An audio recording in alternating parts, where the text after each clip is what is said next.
Hey, Crossroads family, it's Pastor Rod. I want to just share one verse with you in these trying times.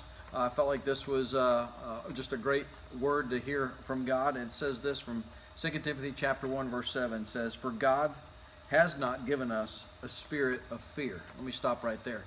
If there's anything true about what we're facing today in the last few days, and probably further ahead, is this idea of fear. That fear can easily grip our hearts in several different ways. And fear might keep us from trusting God and worrying about where we're going to get bread, where we're going to get our next roll of toilet paper. Fear can lead us to be distant from everyone and not being in contact with anyone. Fear could also look like I'm going to keep going back out into the world because I'm worried about losing my job or not having enough income. So whether you're on the side of I stay inside and not do anything, or I'm on the other side, I'm just going to keep living my life, our motivation can be fear.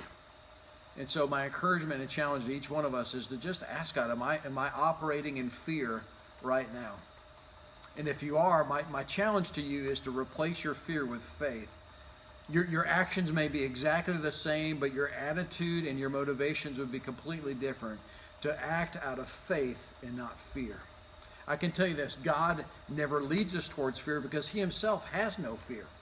And so the Spirit He gives us doesn't lead us into fear as well. If you're operating in fear and worry and anxiety today, can you just be honest about that with God and say, God, I don't want to live in fear. I want to make my daily decisions based on faith and trust that You are God and You are in control and You have my well-being in mind.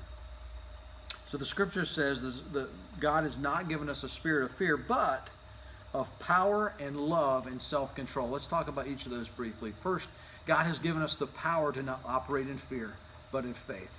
We have the power that raised Christ from the dead in our lives and in our hearts as followers of Christ. And so we have all the power necessary to live in love towards our neighbors. And listen, there's going to be opportunities in the days ahead to demonstrate love to our neighbors and the people in our community, the elderly or the kids that need meals. And our church wants to be ready to respond. May we respond in love, not simply with words, but also in action. So you'll hear more about that as we get opportunities to serve and love other people in our community. So let's live in that love, and finally, and in self-control. So without fear, instead with self-control, self-control would cause us to not go and buy out all the bread, and not buy out all the toilet paper, and not stop by the grocery store every day, and not be constant worry if we're going to have enough. But the self-control to say, you know what, I have what I need, and I have what I have right now, and that's sufficient. Jesus' prayer was, give us our daily bread. And so if you have your daily bread today, He's given you enough today. So may we live with the self-control to not indulge in those impulses that may be threatening our peace.